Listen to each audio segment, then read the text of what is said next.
नजर सब पर। नमस्कार, मैं हूं दीप्ति शर्मा और आप सभी का स्वागत करती हूं थर्ड आई न्यूज नेटवर्क में। आइए सीधे रुख करते हैं अभी तक की 10 बड़ी खबरों का। भोपाल में मेरा बूथ सबसे मजबूत कार्यक्रम के दौरान पीएम मोदी ने दिया बड़ा बयान। पहली बार समान नागरिक संहिता पर कहा कि सुप्रीम कोर्ट ने बार बार कहा कि देश में समान नागरिक संहिता लाओ। देश को 2 कानूनों पर कैसे चलाया जा सकता है? संविधान भी समान अधिकारों की बात करता है। सुप्रीम कोर्ट ने भी यूसीसी लागू करने को कहा है। पीएम मोदी ने कहा, जब हमारी देश की आजादी को 100 साल होंगे और हम देश को विकसित भारत बनाना चाहते हैं, लेकिन भारत विकसित तभी होगा जब गाँव विकसित होगा। सभी गाँव का संकल्प बनना चाहिए कि 2047 के पहले हमें अपने कार्यक्षेत्र को विकसित बनाना है। उन्होंने विपक्ष पर निशाना साधते हुए कहा कि विपक्ष लोग वोट बैंक की राजनीति खेल रहे हैं। राजस्थान में लगातार तीसरे मोर्चे की आवाज बुलंद हो रही है। कभी समाजवादी पार्टी, कभी बसपा और अब नवगठित ग्रीन मोर्चा सभी 200 सीटों पर चुनाव लड़ने की बात कह रहे हैं। इसी बीच आम आदमी पार्टी नेता पीयूष शर्मा ने कहा कि चुनाव की आहट से कई दल अपनी राजनीतिक जमीन तलाश कर रहे हैं, लेकिन जनता अब विकास से समझौता नहीं करेगी। आम आदमी पार्टी की विचारधारा और दिल्ली पंजाब का विकास आज देश की जनता के सामने है। प्रदेश सरकार चुनावी साल में रोज नई योजना ला रही है, लेकिन वो जमीन पर कब पूरी होंगी? जब पुराने विकास योजनाओं का आवंटित पैसा ही विकास में नहीं लग रहा, तो नई योजनाएं कब आकार लेंगी? यादव वोट बैंक को साधने का सीएम गहलोत का नया दाव। राजस्थान में बनेगा श्री कृष्ण बोर्ड। सीएम अशोक गहलोत ने अब कृष्ण भक्तों एवं यादव वोट बैंक को साधने के लिए श्री कृष्ण बोर्ड के गठन का निर्णय लिया है। इस बोर्ड में अध्यक्ष को राज्य मंत्री स्तर का दर्जा दिया जाएगा, साथ ही सदस्यों की नियुक्ति होगी। ये बोर्ड प्रदेश में भगवान श्री कृष्ण से जुड़े धार्मिक स्थलों में विकास कार्य करवाने के साथ ही निरंतर कार्यक्रम आयोजित करेगा। नाथद्वारा स्थित प्रदेश के प्रमुख धार्मिक स्थल श्रीनाथ जी मंदिर, जयपुर के गोविंद देव जी मंदिर, चित्तौड़गढ़ में स्थित प्रमुख धार्मिक स्थल सामलिया जी और ब्रज 84 कोष परिक्रमा क्षेत्र में राजस्थान में जो क्षेत्र आएगा उसका विकास कार्य बोर्ड करवाएगा। बोर्ड के लिए कोष भी तय होगा। ममता ने साधा पीएम मोदी पर निशाना। बीएसएफ और भगवा खेमे के इशारे पर राज्य के सीमावर्ती इलाकों में मतदाताओं को डराने का लगाया आरोप। कहा कि कानून व्यवस्था राज्य का विषय है और इसमें केंद्र की कोई भूमिका नहीं है। उन्होंने कहा, मुझे जानकारी मिली है कि बीएसएफ के कुछ अधिकारी सीमावर्ती क्षेत्रों का दौरा कर रहे हैं और मतदाताओं को धमका रहे हैं। वहीं पंचायत चुनाव प्रचार के दौरान प्रधानमंत्री नरेंद्र मोदी की संयुक्त राज्य अमेरिका यात्रा की आलोचना की गयी। वहीं पश्चिम बंगाल की सीएम ममता बनर्जी दुकान पर चाय बनाने और परोसने को लेकर सुर्खियों में आ गई हैं। सीएम ममता द्वारा चाय बनाने की वीडियो देख सोशल मीडिया पर तेजी से वायरल हो रहा है।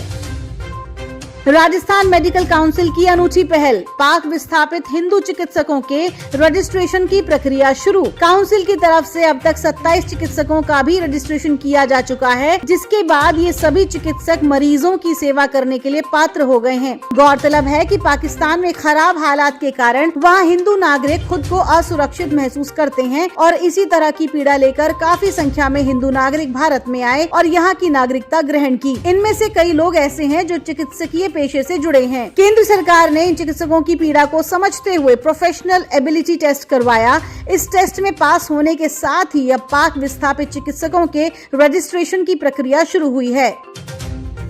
उत्तर प्रदेश के कानपुर जिले में सराफा व्यापारी और रियल एस्टेट से संबंधित लोगों के ठिकानों पर आयकर विभाग की छापेमारी से हड़कंप। रेड के कारण सराफा व्यापारियों में दहशत का माहौल। अब तक इस रेड में अफसरों ने 8 करोड़ रुपए नगद और 70 किलो सोना जब्त किया है। इसके साथ ही आयकर विभाग की टीम को 1500 करोड़ रुपए के फर्जी बिल भी मिले हैं। आयकर विभाग की इस छापेमारी में चौंकाने वाले खुलासे हुए हैं। अफसरों को एक व्यक्ति का नाम भी पता चला है, जिनके नाम पर सराफा व्यापारी ने करीब 200 करोड़ रुपए के आभूषण बेचे। इसका बिल फर्जी है। वो शख्स एक ड्राइवर है। एसएमएस अस्पताल में रोबोटिक सर्जरी से 3 मरीजों का हुआ सफल ऑपरेशन। प्रदेश के सबसे बड़े सरकारी हॉस्पिटल एसएमएस में 25-25 करोड़ रुपए कीमत वाले 2 रोबोट से ये सर्जरी की जा रही है। अत्याधुनिक रोबोटिक तकनीक फरवरी माह में एसएमएस अस्पताल को दी गई थी। देश के चुनिंदा अस्पतालों में ही ये आधुनिकतम रोबोटिक सर्जरी की व्यवस्था है। फरवरी माह से अब तक रोबोट से 44 सर्जरी पूरी की जा चुकी है और राजस्थान में पहली बार रोबोट से मोटापा कम करने वाली सर्जरी की गई है।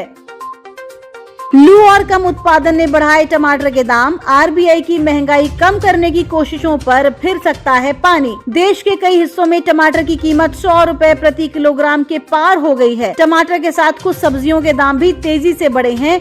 ऐसे में आरबीआई की महंगाई कम करने की कोशिशों पर ये कीमतें पानी फेर सकती हैं। व्यापारियों का कहना है कि आगे भी कीमतें ऊंची रहेंगी। जब नई फसल आएगी तो कीमतों में कमी आने की उम्मीद है। पिछले साल टमाटर की बुआई कम हुई थी क्योंकि ज्यादातर किसानों ने बीन्स की बुआई शुरू कर दी। टमाटर की तुलना में बीन्स का भाव ज्यादा होने से किसानों की कमाई अच्छी होती है।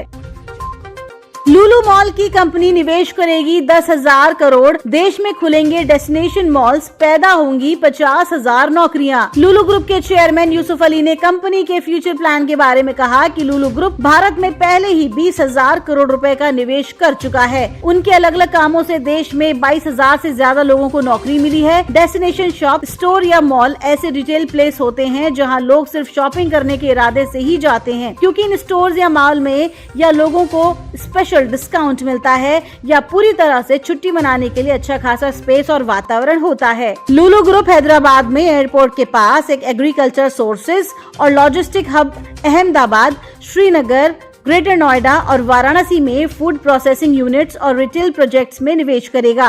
कंपनी का आंकलन है कि इस तरह उसके निवेश से देश में 50,000 नौकरियां पैदा होंगी। वहीं लिथियम आयन बैटरी के निर्माता जॉन गुडनेफ का 100 वर्ष की आयु में निधन। 2019 में मिला था नोबेल पुरस्कार। मलाइका ने फिर बनाया अर्जुन कपूर को दीवाना। बर्थडे पार्टी में छैया छैया पर दिल खोलकर किया डांस। देखिए वीडियो।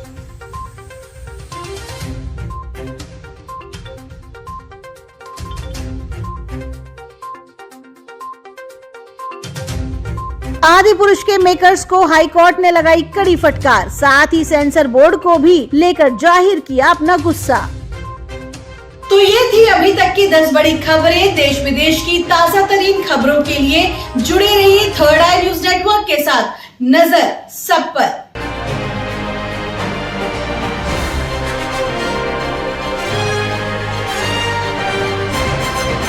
नजर सब पर।